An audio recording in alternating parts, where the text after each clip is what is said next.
चलिए बेटा स्टार्ट करते हैं। एक टॉपिक हमारा पिछले चैप्टर का रह गया है, जो नया सिलेबस आया उसके accordingly last topic of the previous chapter that is quantification and numerical application and number theory.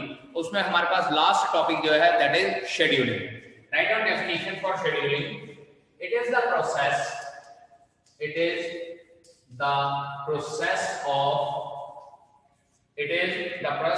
Of arranging,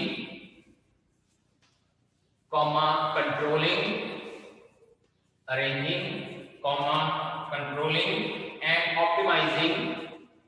and optimizing the work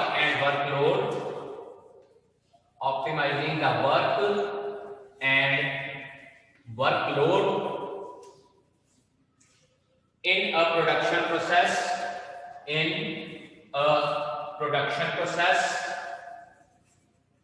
or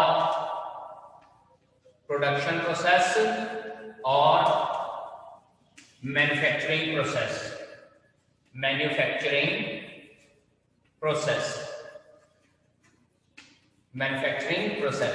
actual में शेड्यूलिंग होता क्या है? जनरली जो ये वर्ड शेड्यूलिंग है ये कंप्यूटर लैंग्वेज के साथ एसोसिएटेड है कि कंप्यूटर में जब हम लोग लेट अस सपोज कोई वर्क करते हैं, उसके बाद वर्क को सेव करते हैं और उसके बाद उसका प्रिंट आउट निकालते हैं, तो वहां पे शेड्यूलिंग होती है और वो शेड्यूलिंग ऑटोमेटिकली कंप्यूटर में होती है।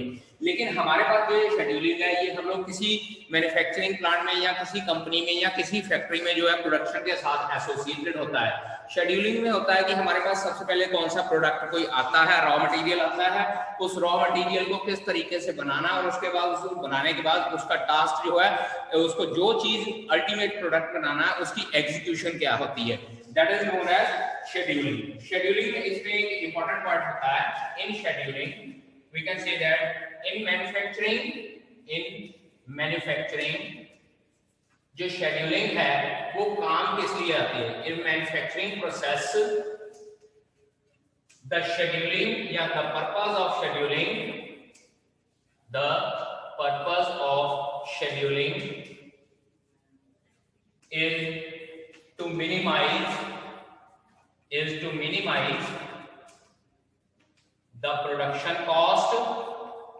is to minimize the production cost, and time। Scheduling इसलिए यूज की जाती है मैन्युफैक्चरिंग के सेक्टर में। शेड्यूलिंग इसलिए की जाती है ताकि जो है हमारा जो प्रोडक्शन का टाइम है और प्रोडक्शन की कॉस्ट जो है वो मिनिमम हो जाए, सो दैट कि अगर हम लोग उसको कुछ प्रॉफिट पे दे दें we can earn maximum profit. दोबारा बता रहा हूँ कि शेड्यूलिंग क्या होती है। किसी मैन्युफैक्चरिंग प्लांट में उसके अरेंज करना है, मतलब रॉ मटेरियल को अरेंज करना, और कंट्रोल मतलब क्या है, उस रॉ मटेरियल को प्रोसेस वगैरह करने के बाद ऑप्टिमाइजिंग द वर्क का मीनिंग होता है एग्जीक्यूशन ऑफ द वर्क। मतलब क्या है कि जो प्रोडक्ट एक्चुअल में बनाना है वो प्रोडक्ट बनाने के प्रोसीजर को जो है वो शेड्यूलिंग कहते हैं। अब उस शेड्यूलिंग में हमारे पास क्या होता है, डिफरेंट प्रोसेस इन्वॉल्व होती हैं और उस डिफरेंट प्रोसेस को इन्वॉल्व करने के बाद वी हैव टू डिसाइड कौन सी प्रोसेस पहले होनी है, कौन सी प्रोसेस बाद में होती है। क्योंकि कई बार क्या होता है कि फर्स्ट प्रोसेस को ज्यादा टाइम लगता है और सेकंड प्रोसेस को कम टाइम लगता है। तो उसमें हम लोग क्या है, शेड्यूलिंग हमारे पास मेन 3 तरीके से की जाती है। First one is FCFS। जो शेड्यूलिंग का पहला कंसेप्ट है दैट इज FCFS होता है। सेकंड कंसेप्ट होता है SJF एंड थर्ड कंसेप्ट होता है हमारे पास round robin scheduling. Now what is the meaning of FCFS? FCFS का मीनिंग होता है बेटा जी फर्स्ट कम फर्स्ट सर्व। मतलब क्या है कि इस तरह की शेड्यूलिंग में हमारे पास क्या होता है, जो प्रोडक्शन के लिए जो चीज हमारे पास पहले आती है हम लोग पहले उस वर्क को कंप्लीट करते हैं, उसके बाद नेक्स्ट टास्क जो है उसको लेते हैं और उसके बाद नेक्स्ट टास्क थर्ड, उसके बाद फोर्थ टास्क। मतलब क्या है कि अगर हमारे पास रॉ मटेरियल कुछ डिफरेंट फॉर्म में हमारे पास आता है तो सबसे पहले जो रॉ मटेरियल आया उसके लिए हम लोग क्या प्रोसेस करते हैं, उसके बाद दूसरे नंबर पे जो रॉ मटेरियल आया है उसके लिए प्रोसेस होती है, एंड थर्ड नंबर पे जो थर्ड आया उसके बाद fourth number and fifth number. Means to say serial order में ही यहाँ पे सारी की सारी शेड्यूलिंग होती है।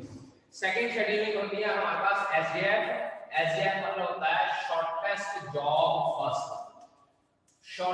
Job first. मतलब क्या है कि हमारे पास प्रोडक्शन के लिए जब प्रोसेस वगैरह आते हैं, सबसे पहले तो हम लोग जो पहले नंबर पे आया उसी को स्टार्ट कर देते हैं। उसको स्टार्ट करने के बाद उसको कंप्लीट कर लेते हैं और उसके बाद हम लोग ये देखते हैं कि बाकी की प्रोसेसेस में से सबसे कम टाइम किसको लगेगा, बाकी की प्रोसेस में सबसे कम टाइम किसको लगता है, तो उसको हम लोग पहले करना शुरू कर देते हैं।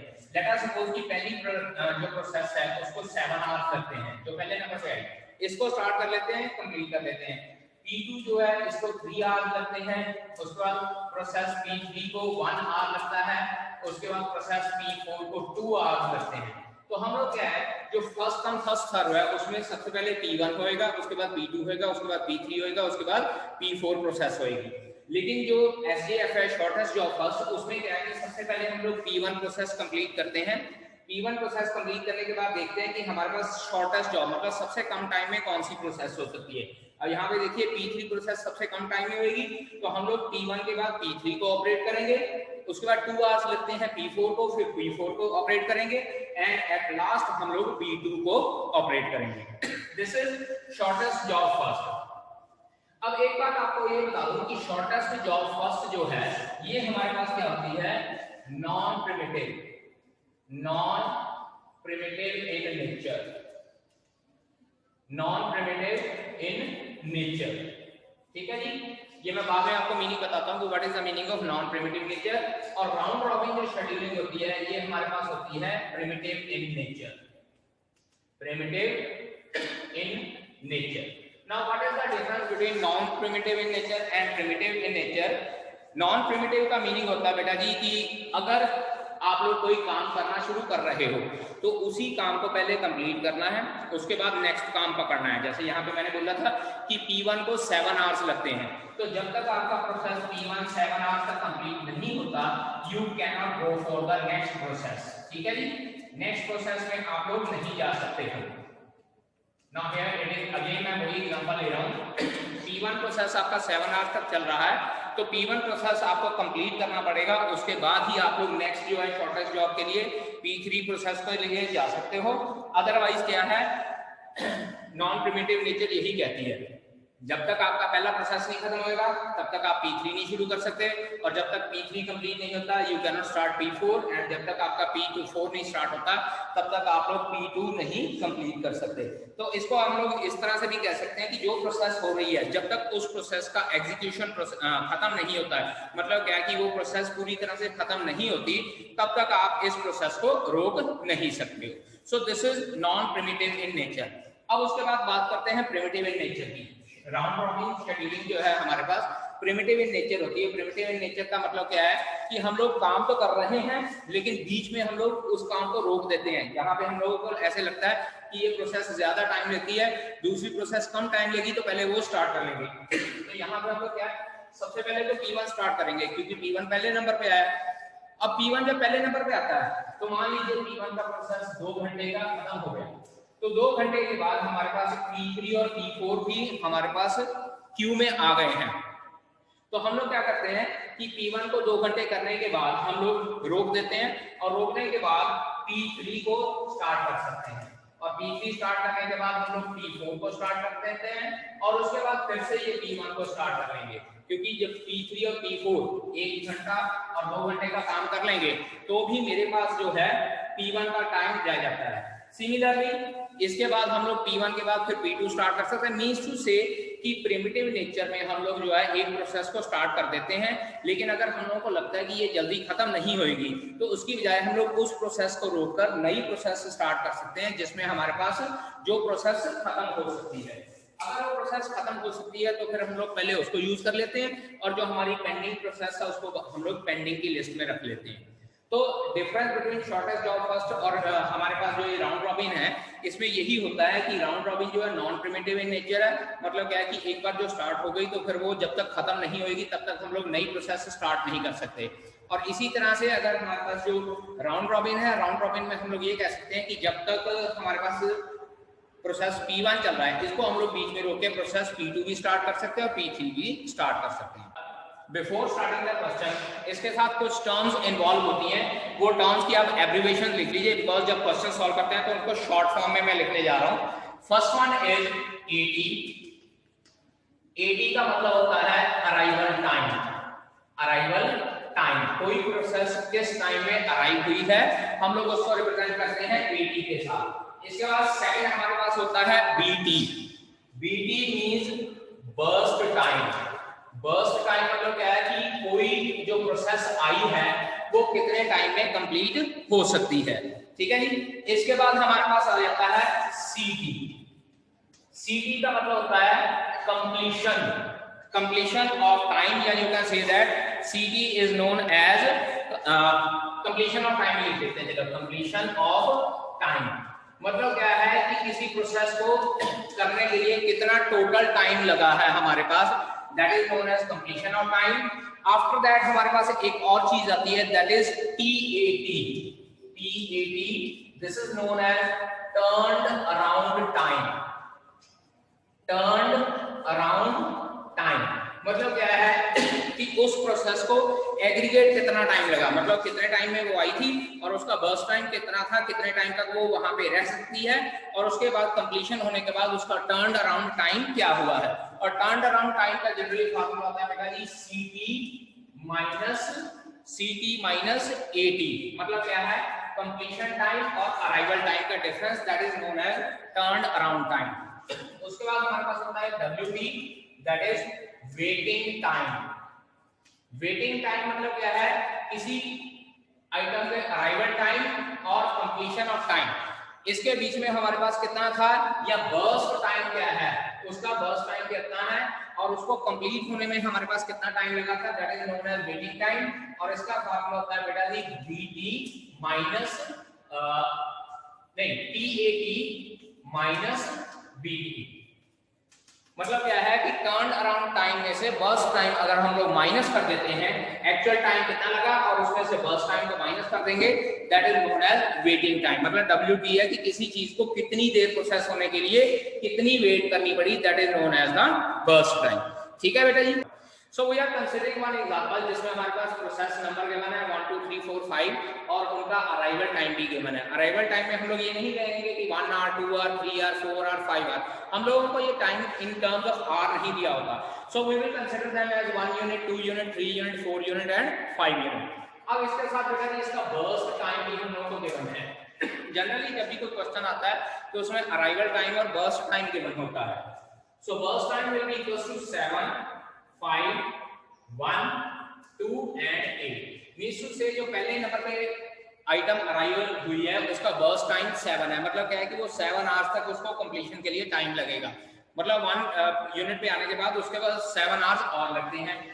P2 जो है 2 यूनिट आने के बाद उसको 5 आवर्स और लगते हैं। P3 को 1 आवर और लगता है। P4 को 4 आवर और लगते हैं और P5 को 8 आवर्स और लगते हैं। अब इसी क्वेश्चन को हम लोग दो तरीके से करेंगे।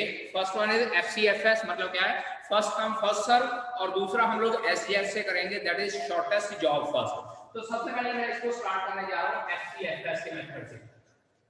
FCFS के मेथड से। अब इसमें बेटा क्या है कि FCFS के मेथड से जब करना होता है ना, तो हम लोगों ने सबसे पहले क्या होता है कि गैंट चार्ट होता है। गैंट चार्ट, इसको लिखेंगे according to Gantt chart.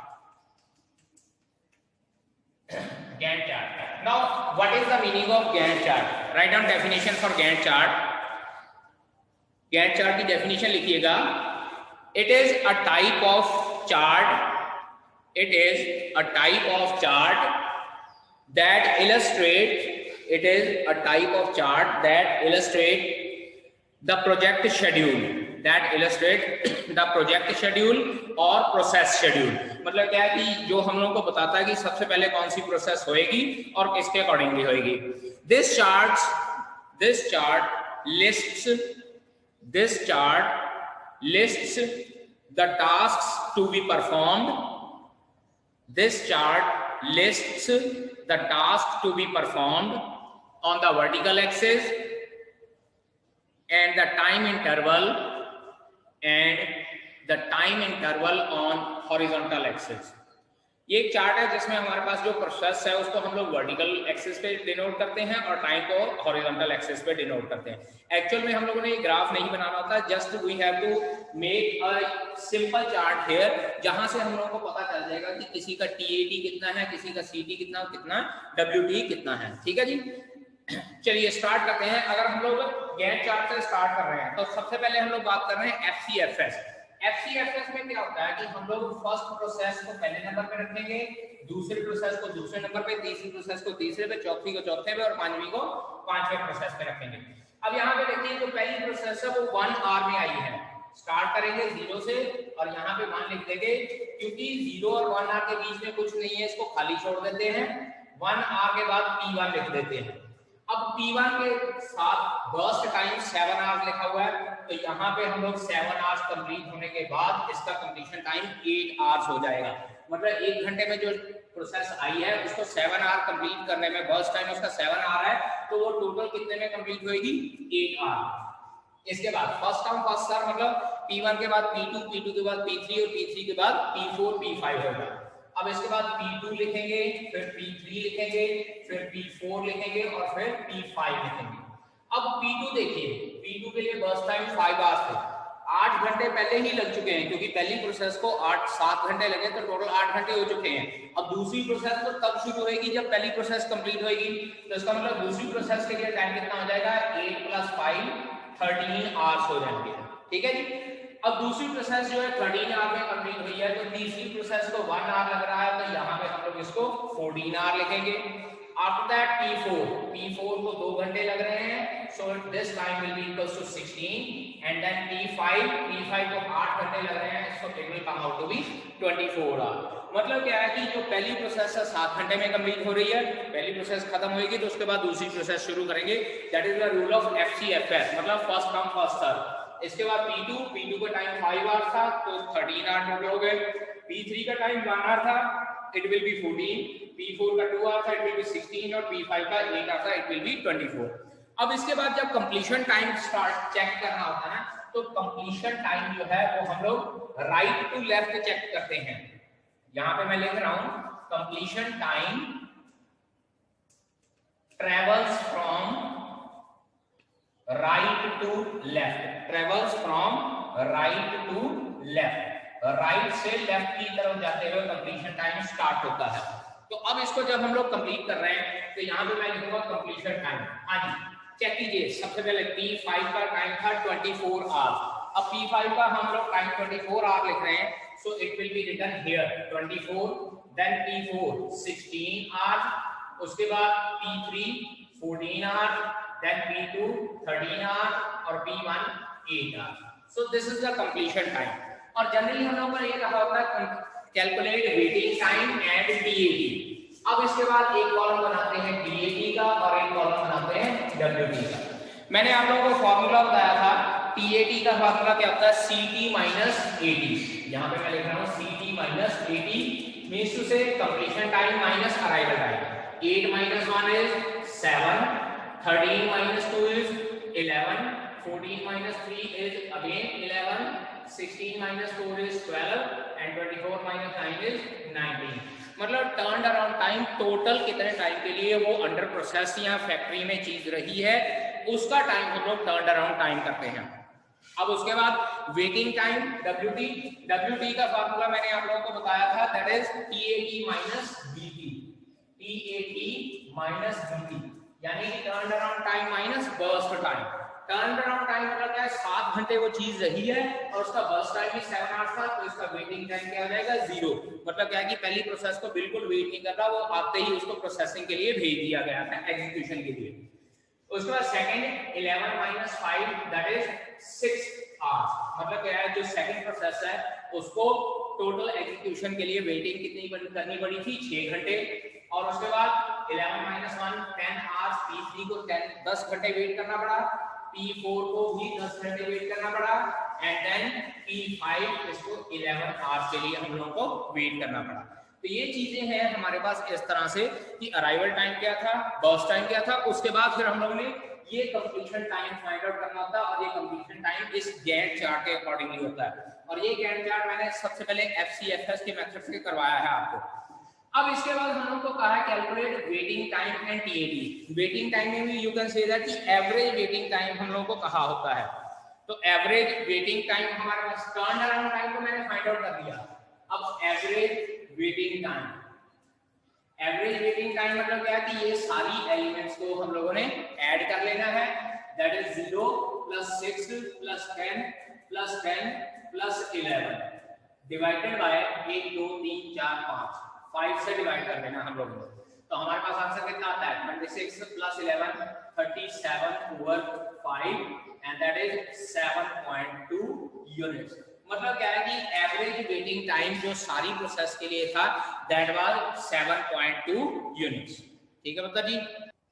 Again हमारे पास क्वेश्चन वही है, एग्जांपल नंबर फर्स्ट है गोयल की बुक में से P1 P2 P3 P4 P5 और हमारे पास जो टाइमिंग है अराइवल टाइमिंग वही 1 आवर 2 3 4 5 और उनका बर्स्ट टाइम 7 5 1 2 और 8 है। अब इसके अकॉर्डिंगली मुझे गैंट चार्ट बनाना है, लेकिन बेटा जी गैंट चार्ट में ये होता है शॉर्टेस्ट जॉब फर्स्ट। तो बाय गैंट चार्ट स्टार्ट करते हैं बेटा। सी हियर, क्योंकि 0 आवर पे कोई नहीं था तो मैं 0 और 1 लिख दूंगा एज इट इज, इसको ब्लैंक छोड़ देते हैं। अब क्योंकि 1 आ रहा है 1 आवर में मैं प्रोजेक्ट P1 प्रोसेस से स्टार्ट करने जा रहा हूं। P1 प्रोसेस स्टार्ट किया। अब मैंने कहा था कि SGF जो है नॉन प्रिमिटिव इन नेचर है, मतलब क्या है कि पहला कंप्लीट होएगा उसके बाद अगली प्रोसेस शुरू होगी। मैं सेकंड प्रोसेस की बात नहीं कर रहा हूं, अगली प्रोसेस शुरू होगी। P1 जो है 7 आवर्स के लिए चली थी तो मैंने यहाँ पे टोटल कितना लिख दिया 8 आवर्स। ये हो गया P1 8 आवर्स। अब बेटा जी ये तो कंप्लीट हो गया मेरे पास, ठीक है जी। अब इसके बाद देखिए शॉर्टेस्ट टाइम किसका था, शॉर्टेस्ट टाइम ये थर्ड प्रोसेस का था मेरे पास, ठीक है। तो यहाँ पे मैं P1 के बाद फिर P3 लिखने जा रहा हूँ और ये कितनी देर के लिए था 1 घंटे के लिए, तो यहाँ पे टोटल 1 घंटा 9 hours. Now this job is complete, P3 complete हो गई। अब P3 के बाद अगला काम टाइम कौन सा, बर्स्ट टाइम, ये 2 आवर्स है P4 का, तो P4 यहाँ पे हम लोग 11 लिख देंगे। So this 2 hour will be job is completed. अब इसके बाद बर्स्ट टाइम 5 घंटे और 8 घंटे। 5 घंटे किसको लग रहा है P2 को, तो मैं यहाँ पे लिखूंगा P2 and that will be equals to 16। और इसके बाद लास्ट मेरे पास जब ये कंप्लीट हो गई है मेरे पास, लास्ट मेरे पास ये P5 जॉब रह गई है। सो P5 इज इक्वल्स टू 24। बेटा जी फिर से रिपीट कर रहा हूँ, शॉर्टेस्ट जॉब फर्स्ट। सबसे पहले तो जो पहले जॉब पे आई है उसको हम लोग स्टार्ट कर देते हैं। जब वो कंप्लीट हो गया तो उसके बाद देखेंगे शॉर्टेस्ट टाइम किसका है। शॉर्टेस्ट टाइम जब हम लोगों ने देखा था तो shortest time was 1 hour for this P3, तो मैंने P3 को लिख लिया था। मैं दोबारा लिख रहा हूँ 7 5 1 2 और 8। सबसे पहले 1 आवर वाली जॉब कंप्लीट करूंगा दैट इज P3। उसके बाद अगली जॉब 2 घंटे की थी P4, तो मैंने P4 लिख दिया। अगली जॉब P2 थी 5 आवर्स की, उसको लिख दिया। और अगली जॉब लास्ट जिसमें सबसे ज्यादा टाइम था दैट आज P5। अब इसके बाद फिर से कंप्लीशन टाइम मैंने बोला राइट हैंड साइड से स्टार्ट करना है। अब देखिए P5 24 आवर, उसके बाद मेरे पास P2 है। P2 को बेटा यहाँ पे लिख दूंगा this is 16 our. Then P4 को 11 आवर। आफ्टर दैट P3 यहाँ पे 9 आवर्स लिख देंगे and then P1 is 8 our. अब अगर आप पिछले क्वेश्चन के हिसाब से चेक कीजिए तो यहाँ पे देख लीजिए कंप्लीशन टाइम सभी का डिफरेंट आ गया है एक्सेप्ट द फर्स्ट, क्योंकि फर्स्ट जो है पहले नंबर पे यूज हुई थी। तो 1 का लिख दिया यहाँ पे 8, उसके बाद सबका कंप्लीशन टाइम डिफरेंट आ गया है। अब इसके बाद बात करते हैं TAT मतलब turned around time. Turned around time का फार्मूला क्या था बेटा जी, CT माइनस AT मतलब क्या है कि completion time minus arrival time. This is 7 16 minus 2 14 9 minus 3 6 11 minus 4 7 and 24 minus 5 is 19। ये चेक कर लीजिए, टर्न अराउंड टाइम भी यहाँ पे डिफरेंट आ गया है। अब इसके बाद बात करते हैं वेटिंग टाइम। और वेटिंग टाइम का मतलब ये फार्मूला क्या था हमारे पास, TAT माइनस BT मतलब turn around time minus burst time.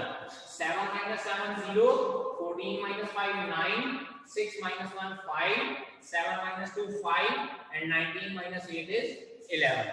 और ये चेक कर लीजिए यहाँ पे फिर से वेटिंग टाइम भी डिफरेंट आ गया है। तो मीन्स टू से है कि जो हमारे पास FCFS है उसमें तो हम लोग डायरेक्ट कर लेते हैं, लेकिन SJF में शॉर्टेस्ट जॉब फर्स्ट, सबसे पहले जो शॉर्टेस्ट जॉब है उसको करना होता है। अब इसके बाद TAT तो हमने निकाल लिया है। अगर एवरेज वेटिंग टाइम निकालना है, एवरेज वेटिंग टाइम तो हमारे पास क्या हो जाएगा 0 + 9 + 5 + 5 + 11 डिवाइडेड बाय 5, ये 10 और ये 20, 30 divided by 5 that is 6 unit. अब चेक कर लीजिए, जो हमारे पास FCFS था उसका टाइम 7.2 यूनिट आया था, लेकिन जो SCF है that time comes out to be 6 unit. तो इसका मतलब क्या हो गया, हमारे पास शॉर्टेस्ट जॉब फर्स्ट अगर करते हैं तो हमारा टाइम बचता है, तो हम उस टाइम के अकॉर्डिंगली SCF को मेथड को प्रेफर करेंगे। ठीक है जी। Now let us consider one more example, इसको हम लोग राउंड रॉबिन मेथड से करेंगे। अब राउंड रॉबिन मेथड से करने से पहले बेटा जी एक चीज याद रखना है, हम लोगों ने यहाँ पे टाइम क्वांटम सेट करना होता है। जनरली क्वेश्चंस में टाइम क्वांटम गिवन होता है या टाइम क्वांटम मेथड हम लोग अपनी तरफ से सेट करना होता है। अब इस क्वेश्चन में हम लोग को टाइम क्वांटम दिया हुआ है 2 आवर्स, 2 घंटे का। अगर टाइम क्वांटम नहीं गिवन होता है ना तो हम लोगों ने अपनी तरफ से सेट करना होता है, और टाइम क्वांटम जो हम लोग कंसीडर करते हैं वो बर्स्ट टाइम के अकॉर्डिंगली कर लेते हैं। एक बार याद रखिएगा, जब टाइम क्वांटम सेट करना होता है तो ना तो बहुत ज्यादा करना है और ना ही बहुत कम करना है। ठीक है, अगर बहुत ज्यादा कर लोगे तो आपका जो कंप्लीशन टाइम है बहुत कम रह जाएगा, प्रोसेस बहुत जल्दी जल्दी खत्म हो जाएगी और वो काम गड़बड़ हो जाएगा। और अगर टाइम क्वांटम कम सेट करते हो तो आपकी जो है गैंट चार्ट की क्यू बहुत लंबी हो जाती है, और बहुत लंबी होने के बाद वो भी प्रोसेस काफी हेक्टिक हो जाता है। ठीक है, अब सबसे पहले यहाँ पे टाइम क्वांटम सेट किया हुआ है 2। एक बार याद करिए, अब इसमें क्या है कि गैंट चार्ट में क्या होता है, गैंट चार्ट दूसरे नंबर पे लिखते हैं, एक इससे पहले हम लोग रेडी क्यू भी लिखते हैं, रेडी क्यू। अब रेडी क्यू का मतलब होता है कि सबसे पहले हमारे पास कौन सी टर्म आई है उसको स्टार्ट करना है, और मैंने ये भी बताया कि इसको काम करते करते बीच में किसी प्रोसेस को रोक के अगली प्रोसेस भी शुरू की जा सकती है। ठीक है जी, अगली प्रोसेस शुरू करने के बाद हो सकता है वो भी ज्यादा टाइम ले रही हो तो उसको छोड़ के हम लोग उससे अगली प्रोसेस भी स्टार्ट कर सकते हैं। अब यहाँ पे देखिए क्या करना है, सबसे पहले मैं यहाँ पे प्रोसेस में कर रहा हूँ, सबसे पहले मेरे पास P1 आइटम क्या है। अब यहाँ पे देखिए मैं P1 से स्टार्ट अगर करता हूँ तो ये मेरे लिए डिफिकल्ट हो जाएगा, क्योंकि पहले नंबर पे P1 आइटम नहीं आई थी, तो पहले नंबर पे मेरे पास आइटम आई थी P4, so I am going to start it with P4। अब बेटा जी एक और चीज, टाइम क्वांटम दिया हुआ 2 घंटे का, मतलब क्या है कि किसी प्रोसेस को 2 घंटे से ज्यादा नहीं चलाना है, और 2 घंटे से ज्यादा नहीं चलाना है। एक और चीज में ध्यान रखनी होती है कि अगर आपका बर्स्ट टाइम और टाइम क्वांटम इन दोनों में से जो मिनिमम होएगा आपने वो चीज यूज करनी है। मैंने कहा किसी प्रोसेस को 2 घंटे से ज्यादा नहीं चलाना। मान लीजिए अगर कोई प्रोसेस 1 घंटे में ही पूरी हो रही है तो इसका मतलब ये थोड़ा कि उसको 2 घंटे चलाई जाना है। अगर प्रोसेस 1 घंटे में पूरी हो रही थी उसको 1 घंटे में कर लेंगे, अगर टाइम क्वांटम में पूरी हो रही है तो उसको टाइम क्वांटम यूज करेंगे। So we have take minimum of, ये भी नोट कर लीजिएगा बेटा जी, minimum of burst time and quantum time, दोनों में से जो छोटा होगा वो चीज हम लोगों ने लेनी है और उस प्रोसेस को कंटिन्यू करना है। अब यहाँ पे देखिए प्रोसेस P4 स्टार्ट कर रहा हूं मैं, और ये क्या हो जाएगी, गैंट चार्ट स्टार्ट कर रहा हूं बेटा जी यहाँ नीचे से, क्योंकि 1 पे आया है सो 0 पे कुछ भी नहीं है और यहाँ पे 1 लिख लेंगे। ठीक है जी, 1 पे मैंने प्रोसेस P4 स्टार्ट कर ली। अब उत्तर देखो P4 जो है 9 घंटे ले रही है, लेकिन चलाना कितना मैंने 2 घंटे, क्योंकि बर्स्ट टाइम और क्वांटम टाइम में से छोटा 2 घंटे है, तो मैं इसको 2 घंटे सिर्फ चलाऊंगा। मान लो इसको 2 घंटे चला देता हूं तो यहाँ मेरे पास 7 आवर्स रह जाता है।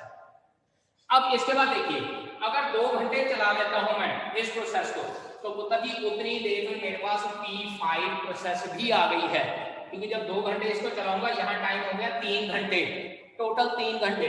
अब टोटल 3 घंटे में मेरे पास एक प्रोसेस P5 आ गई है और एक प्रोसेस P3 आ गई है। देखो अराइवल टाइम 2 आवर्स और 3 आवर्स, तो उसके बाद P4 के बाद मैं यहाँ पे P5 लिखूंगा और उसके बाद P3 लिखूंगा। P5 पहले इसलिए लिख रहा हूं क्योंकि P5 दूसरे नंबर पे आया और P3 तीसरे नंबर पे आया, यानी कि P4 को जब 2 घंटे चलाया तो P5 और P3 मेरे पास क्यू में आ गए हैं, इसको प्रोसेसिंग के लिए आ गए हैं। तो अब मैं क्या करूंगा, P4 2 घंटे चलाया लेकिन यहाँ पे कंप्लीट नहीं हुआ, तो P4 को मैं आगे यहाँ पे दोबारा से लिख रहा हूँ, P4 को दोबारा से लिख रहा हूँ, इतना समझ लीजिए। अब इसके बाद मैं P5 लिख रहा हूँ, यहाँ P5 लिख दिया। अब उत्तर जी P5 2 घंटे में पूरा हो गया, यहाँ पे टोटल 5 आवर्स लिख देते हैं और P5 कंप्लीट हो गया, इसको क्रॉस कर देते हैं। अब P5 कंप्लीट हो गया, यहाँ पे मेरे पास 0 आ गया। जब तक 0 आएगा तब तक 0 नहीं आएगा तब तक आपने ये कंटिन्यू करनी है। P5 अब देखिए टोटल 5 घंटे हो गए हैं और टोटल 5 घंटे में मेरे पास ये 2 प्रोसेस और आ गई हैं, 4 और 5।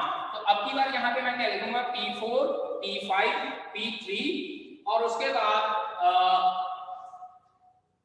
हम लोग कंसिडर करते हैं P2 भी कंसिडर कर लेते हैं, P4, P5, P3 और उसके बाद P2 पहले मैं कंसिडर कर लेता हूँ, क्योंकि जब P5 चला 5 घंटे में तब तक हमारे पास P2 भी आ गया था, क्योंकि P1 हमारे पास 2 घंटे चला।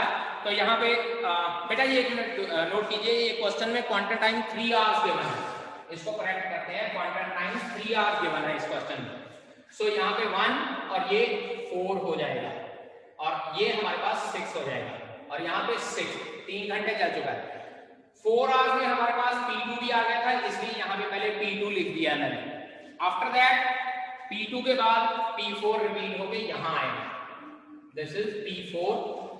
अब P5 कंप्लीट हो गया, टोटल 6 घंटे हो गए और 6 घंटे में सारी की सारी प्रोसेसेस आ चुकी हैं, ठीक है। जब सारी प्रोसेसेस आ गई हैं P4, तो उसके बाद मैं यहाँ पे P1 भी लिख दूंगा क्योंकि P1 भी आ गई है, उसके बाद P6 भी लिख देता हूँ क्योंकि P6 भी आ गई है। अब प्रोसेस चेक कर लीजिए, 1 2 3 4 5 और 6 सारी की सारी प्रोसेस आ गई है मेरे पास और टाइम 6 घंटे होने का, 6 घंटे में सारी प्रोसेसेस आ चुकी हैं। अब इसके बाद जैसे ही P5 कंप्लीट किया, इसके बाद P3 स्टार्ट करते हैं क्योंकि P5 के बाद P3 था। अब P3 का टाइम 7 आवर्स है, इसमें से 3 घंटे माइनस कर दिए 4, तो ये हमारे पास 9 आ जाएगा और ये P3 फर्दर यहाँ पे भी आ जाएगा क्योंकि अभी P3 कंप्लीट नहीं हुआ है। आफ्टर दैट इसके बाद मैं P2 लिखने जा रहा हूँ। P2 प्रोसेस 3 घंटे चलाया तो ये हमारे पास आ जाएगा 12 घंटे P2। अब P2 कंप्लीट नहीं हुआ, इसको फिर आगे मैं लेके जा रहा हूँ, दिस इज P2 प्रोसेस, ठीक है जी। अब इसके बाद P2 हो गया था तो मैं P4 स्टार्ट कर रहा हूँ प्रोसेस। P2 के बाद P4 फिर से 3 घंटे के लिए, P4 3 घंटे के लिए किया तो यहाँ 3 घंटे रह गया, ये 15 और ये P4 फर्दर दोबारा आगे चलाएगा क्योंकि P4 कंप्लीट नहीं हुआ। देखिए P5 कंप्लीट हो चुका है तो मैं उसको बार बार नहीं लिख रहा हूँ, ये P4 भी हो गया। अब इसके बाद बात करते हैं P1 3 आवर्स के लिए चलाया तो ये 2 हो गया और ये 18, लेकिन P1 कंप्लीट नहीं हुआ तो मैं इसको फर्दर आगे लेके जा रहा हूँ, दिस इज P1, ठीक है। अब इसके बाद मेरे पास कितना बनता है, P1 के बाद P6 फिर से रह गया, P6 चेक कीजिए, ये 3 आवर्स में पूरा हो गया था, इट इज 21। P6 पूरा हो गया, मैं P6 को आगे नहीं लेके जा रहा हूँ, ठीक है। अब इसके बाद दोबारा से मेरे पास P3 स्टार्ट करते हैं। P3 4 आवर्स थे, इसमें भी 3 घंटे चले गए तो ये 24 और ये P3 फर्दर दोबारा मेरे पास आगे आएगा P3, ये P3 कैंसल आउट हो गया। नाउ P2 मेरे पास 3 आवर्स था, 0, it is P2 and this is 27, P2 complete हो गया। देन P4 फिर से 3 आवर्स चले गए, 0 एंड दिस इज 30, ठीक है। 27 के बाद मेरे पास 30 आ गया है और P4 कंप्लीट हो गया था। अब इसके बाद देखिए P1 फिर से 0 हो गया, दिस इज P1 और ये 32 हो गया, P1 complete. And after that P3 की बात करते हैं, ये भी कंप्लीट हो गया और यहाँ पे मैं P3 लिख रहा हूँ, दिस इज 33, ठीक है पुत्र जी। बेटा अगर ये टाइम ओवर हो जाता है तो 2 मिनट के लिए दोबारा ज्वाइन कर लीजिएगा इसी से, ठीक है। दोबारा रिपीट कर रहा हूँ, ये मेरे पास टाइमिंग क्या है, सबसे पहले P4, P5, P3, ये देखिए ये सारी की सारी रेपिटेशन हो रही है और जब ये रेपिटेशन चलेगी तभी हम लोग क्या है, जब तक हमारे पास यहाँ सारे जीरो नहीं आते तब तक हम लोगों ने शेड्यूलिंग करी। तो दोबारा रिपीट कर रहा हूँ, राइट हैंड साइड से टाइम लिखना शुरू करना है। सबसे पहले P3 का टाइम 33 यूनिट, फिर P1 का 30 यूनिट्स, 32 यूनिट्स, P4 का 30 यूनिट्स आ गया था। आफ्टर दैट हमारे पास टाइम यूनिट आया था दैट इज P6 21 और उसके बाद P5 का टाइम यूनिट आया 6 यूनिट। इसके बाद फिर TAT और WT सेम फार्मूले से हम लोगों ने फाइंड आउट करने हैं और एवरेज टाइम भी फाइंड आउट करना है। एक बार याद रखिएगा, क्वांटम टाइम या तो क्वेश्चन में गिवन होता है, नहीं तो क्वेश्चन में क्या है नहीं गिवन है तो हम लोगों ने क्वांटम टाइम इस हिसाब से लेना है कि वो थोड़ा सा मैनेज हो जाए। जनरली हम लोग 2 आवर्स और 3 आवर्स का क्वांटम टाइम ही कंसिडर करते हैं। पेपर में अगर क्वेश्चन में क्वांटम टाइम गिवन होगा तो हम लोग उसको यूज करेंगे, नहीं तो अपनी तरफ से कंसिडर करते हैं क्वांटम टाइम। और ये रेडी टू लिखनी बहुत जरूरी होती है, क्योंकि यहाँ से देखकर ही हम लोग आगे गैंट चार्ट में फिलिंग करते हैं और उसके बाद उसका टोटल आज का टाइम फाइंड आउट करते हैं। ठीक है बेटा।